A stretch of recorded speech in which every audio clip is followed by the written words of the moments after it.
আর কয়েক মিনিটের অপেক্ষা বলা চলে। মুখ্যমন্ত্রী আরামবাগ সফর, আরামবাগের ওপর দিয়েই যাবেন কামারপুকুর। আর মুখ্যমন্ত্রীকে দেখার জন্যই আরামবাগের বিভিন্ন প্রান্তে মানুষজন ভিড় জমাচ্ছেন। রাস্তার ধারে তৈরি হয়েছে ব্যারিকেড, তারই চিত্র তুলে ধরলাম আরামবাগের কালীপুরে। সাধারণ মানুষ থেকে শুরু করে কলেজ ছাত্রছাত্রীরা মুখ্যমন্ত্রীকে দেখার জন্য কালীপুর মোড়ে ভিড় জমিয়েছেন। রাস্তায় প্রশাসনিক নিরাপত্তা আঁটোসাঁটো। আরামবাগ শহরকে মোড়ে ফেলা হয়েছে নিরাপত্তা বলয়ে। সকাল থেকেই চলছে পুলিশের কড়া নজরদারি। দলীয় পতাকা থেকে শুরু করে রাজনৈতিক ব্যানারে সাজিয়ে তোলা হয়েছে আরামবাগ শহর। এই নিয়ে কিন্তু মানুষের মধ্যে উন্মাদনা চরমেই বলা যায়। সুমন চন্দ্রের report, crime press, Bengal news.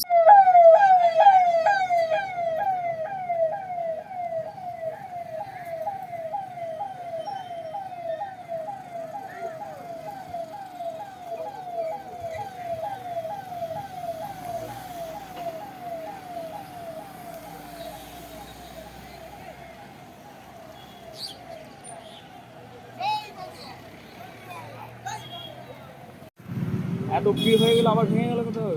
কেউ ভেঙে যায় না, সব সাইডে আমরা ভাঙি করে গেছে। ভিড়টা প্রচুর হবে।